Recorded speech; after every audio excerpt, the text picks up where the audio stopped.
Très chers fidèles abonnés de la radio francophone, bonsoir. Bienvenue dans votre émission, la minute partenaire de votre jeu concours intercommunautaire À vous de jouer. Ce matin, nous sommes avec Monsieur Nedjib Bel Habib, président fondateur de l'université Subtech, qui n'est rien d'autre que l'université supérieure de technologie et de management. Bonjour monsieur. Bonjour. Comment allez-vous? Ça va très bien et je vous remercie de m'avoir invité. C'est une occasion de nous présenter. Et moi, j'ai beaucoup d'admiration pour les étudiants subsahariens. Et c'est une région que j'aime et que j'adore. Donc, je suis aujourd'hui comme un poisson dans l'eau. Comme un poisson dans l'eau. Alors, ce matin, nous sommes là pour parler d'abord de l'université Subtech. Dites-nous un peu, c'est quoi l'université Subtech? L'université Subtech, donc, c'est l'université de technologie, parce que nous, l'université a s'appelé dans le temps Université de technologie.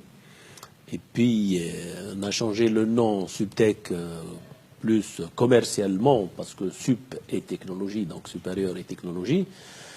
Et notre cheval de bataille et notre spécialité, c'est les technologies. C'est les technologies en informatique, télécommunications et toutes les technologies. Très bien. Donc, cette université, sans vouloir vous couper, exclusivement réservée pour les étudiants désirés d'approfondir leurs connaissances en matière de technologie.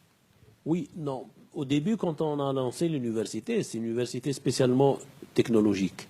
Mais aujourd'hui, les technologies sont des outils simplement. Donc c'est pour ça qu'on a ajouté le management. Donc pour les étudiants, quand je conseille mes étudiants, je dis il y a trois choses.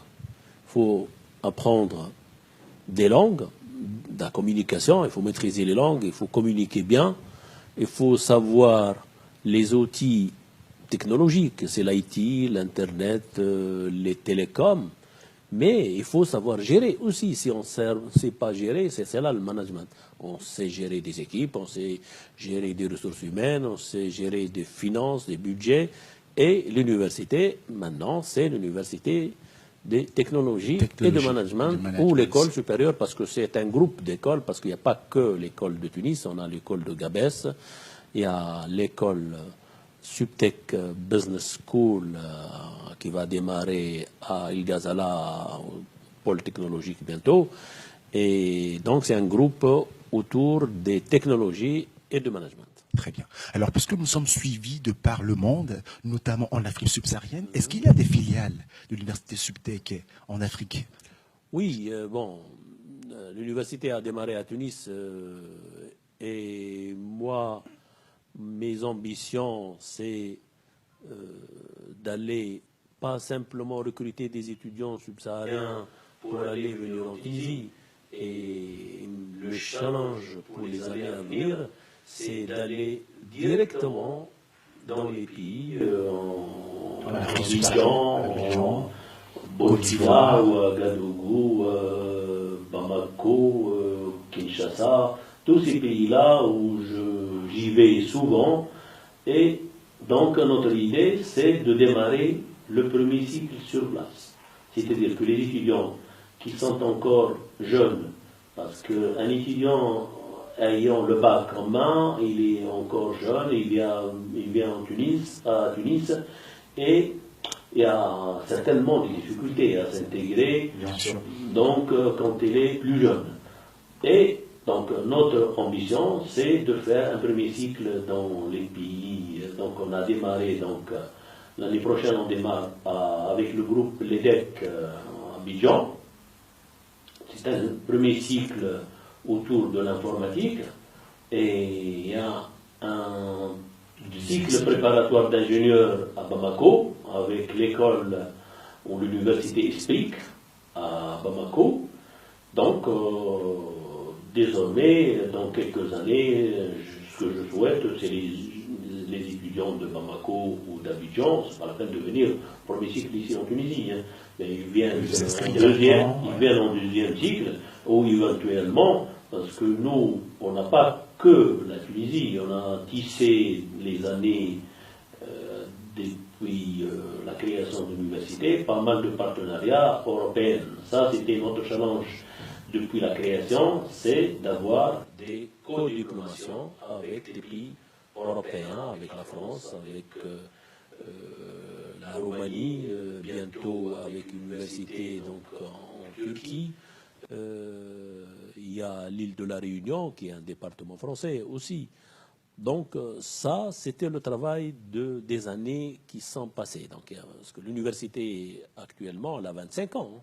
Wow, 25 ans Donc, d'existence. cette année, en fait, la 25e année de lancement de l'université.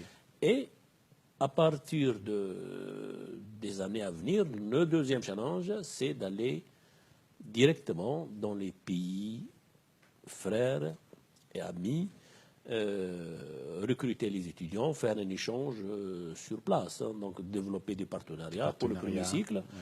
Et les étudiants, au lieu de venir en premier cycle ici, donc ils viennent en deuxième cycle, et après même ils peuvent aller directement en Europe directement pour faire des camps. Notre souhait, ce n'est pas simplement de recruter les étudiants et de les ramener en Tunisie, c'est de faire un échange. Et on a même un programme qui est prévu pour l'année prochaine et les années qui suivent.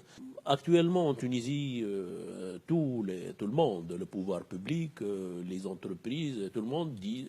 Par le partenariat sud-sud. Oui, c'est l'Afrique, la Tunisie, on veut aller vers l'Afrique, on veut développer la partenariat. Mais c'est indispensable, parce que le destin, notre destin, c'est ensemble. On ne peut pas faire donc l'échange à travers les pays européens, il faut le faire directement.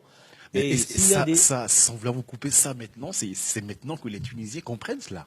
Oui, mais ils comprennent, mais il y a beaucoup aussi de discours. Il faut le faire sur le terrain. Hein. Ce n'est pas simplement de dire qu'on veut y aller.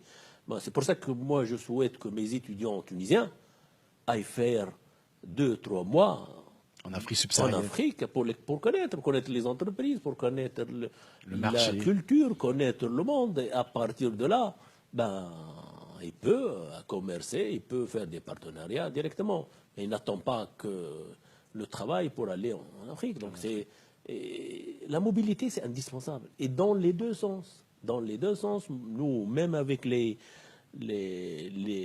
formations en co-diplôme ou en double diplomation, les étudiants de Bamako ou d'Abidjan au début, ils vont passer quelques mois en Tunisie, ils vont passer peut-être des mois aussi en France. Donc, il faut leur donner la chance de connaître les peuples. L'enrichissement, ce n'est pas simplement de la formation. Bien sûr. C'est la communication, c'est connaître les populations. C'est comme ça qu'on peut vendre son savoir, qu'on peut se vendre soi-même. Il ne suffit pas d'apprendre un métier et de dire que j'attendre pour chercher un boulot. Hein. C'est le boulot. Si vous faites bien votre boulot, c'est le boulot qui vient. C'est le boulot qui va vous chercher. Exactement. Voilà.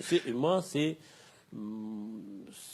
ma stratégie pour les années à venir. C'est ça. C'est développer, donc, je dis, donc, un partenariat sud-sud, développer la mobilité sud-sud aussi, des étudiants tunisiens qui vont aller en Afrique subsaharienne, parce que la Tunisie, c'est l'Afrique aussi.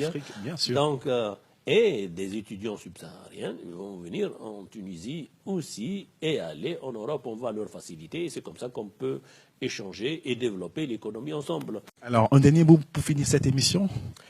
Pour finir cette émission, moi, ce que je souhaite le plus, c'est de développer, on a parlé de partenariat, mais avant tout, c'est d'aider les associations des étudiants subsahariens en Tunisie. Et essayer de les aider, mais c'est eux qui vont nous aider aussi. Donc, bien sûr. C'est comme ça qu'on va être gagnant-gagnant, et on est prêt à à parrainer des étudiants, à développer des bourses. On attend vos idées et on vous remercie pour cette invitation et j'espère qu'on développera beaucoup plus de relations pour l'avenir. Très bien. Merci bien. C'était tout pour cette émission. À vous de jouer, exclusivement réservé pour tous les partenaires et sponsors qui nous ont aidés pour cette première édition de votre émission À vous de jouer. À la prochaine pour un nouveau numéro. Ciao, ciao.